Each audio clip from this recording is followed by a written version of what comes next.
The Pittsburgh Penguins could have had mail delivered to the New York Islanders zone for nearly 60 minutes.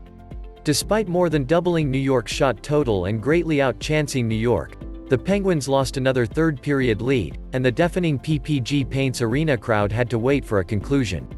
And wait, as one overtime wasn't enough. Less than 1 minute into the second OT, Penguins goalie Tristan Jarry turned the puck over in the slot to Josh Bailey, who ended the game, gave New York a 3-2 series lead, and New York will have a chance to eliminate the Penguins at the Nassau Coliseum on Wednesday. Evgeni Malkin was clearly a different play in the first period.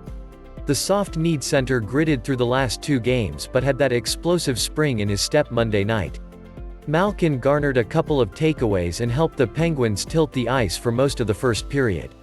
In fact, that lasted for 4 periods. "I think we made a statement," Kris Letang said of the domination. "We have to forget about it, and bring the same intensity and urgency in Game 6. 8 minutes into the game, Malkin lit the lamp for the first time in the series. After Islanders forward Josh Bailey slashed Kasperi Kapanen, the Penguins executed a perfect power play setup which freed Malkin in the left wing circle.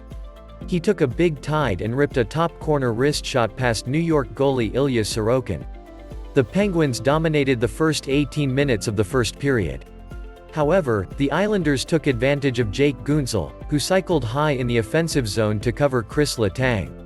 Defenseman Brian Dumoulin also made a mistake at center ice as Anthony Beauvillier, 2, blew past Dumoulin, then turned Guentzel inside out for a point-blank chance on Tristan Jarry. In a flash, New York undid all of the Penguins' work in the first period.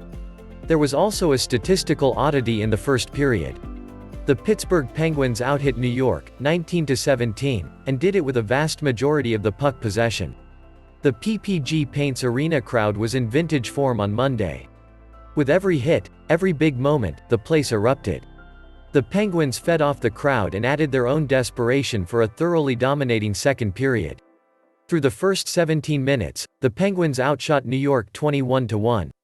Now, that's not a typo. I triple-checked my typing. The Penguins did get 1 goal also in vintage form. After the Penguins killed a hooking minor to Evgeni Malkin, the center stayed on the ice with Sidney Crosby, who had just 1 point in the first 4 games of the series, and Bryan Rust.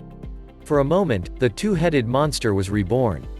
And for a moment, it looked like old times. The trio owned the puck for nearly a minute in the Islanders' zone before Rust, 2, blasted a shot from the high RW circle past Sorokin. For all of the Penguins' domination, however, they led only 2-1 after 2 periods.